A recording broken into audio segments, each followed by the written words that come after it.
Hello, beautifuls. If I asked you to rate how honest you were, where would you put yourself? Many people pride themselves on their honesty. They are honest in their business dealings, in their words, in their deeds with other people, and all around try to be an honest person. Now, if I asked you how honest you were with yourself,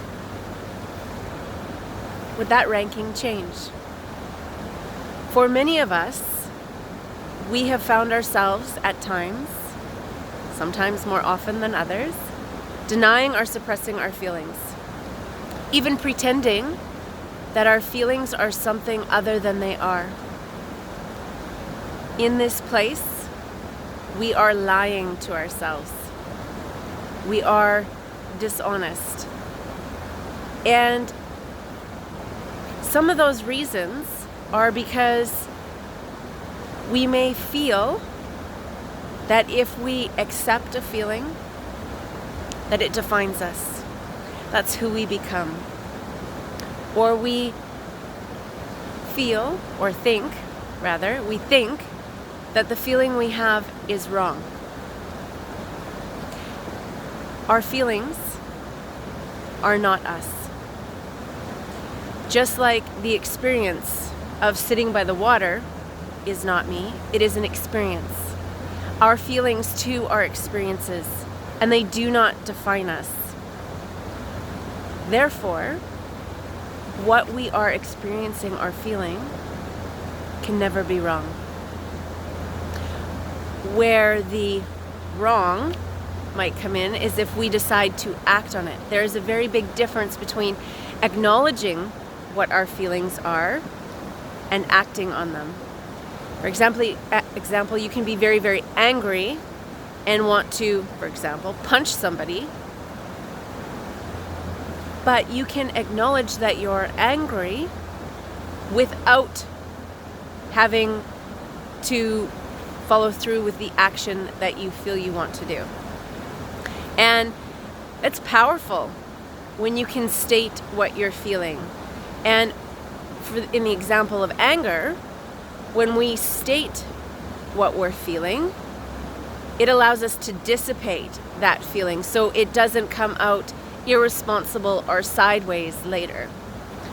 Oftentimes, too, the reasons we suppress or deny or pretend even that our feelings are completely different is because we feel there's an expectation. Be that from society, be that from family, work, church, you name it. There's lots of expectations in this world.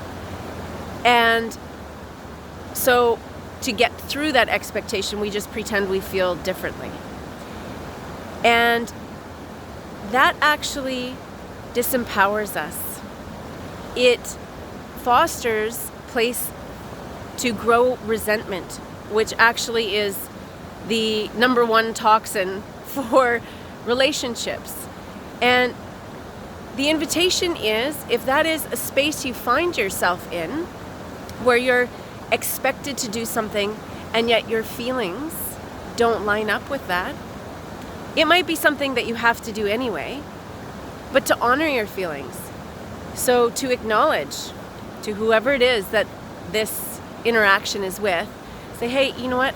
I know this is expected of me, and I have to tell you, this is how I'm feeling about it. I don't feel this way.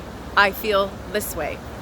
Now, that's a really vulnerable place, and it will feel highly uncomfortable if it's not something you have done in the past.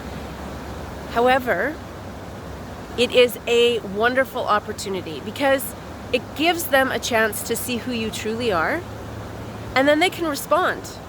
So, for example, that response might look like, you know what? I get it, but I really, really need your help in this circumstance. And I'm wondering, can you go against your feelings for just a little while longer? Because I really need this. And I would appreciate it. Or they say, oh my goodness, you know what? I don't want you to go against your feelings. I'll figure something out. Either way, you both are on the same page because you understand each other completely. There is transparency. There's honesty in that place.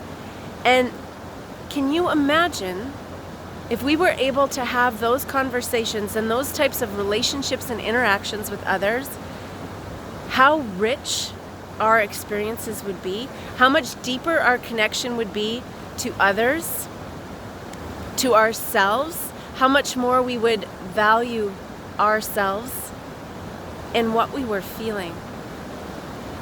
My invitation today is to seek an opportunity where you can express your feelings and deepen your connection with others.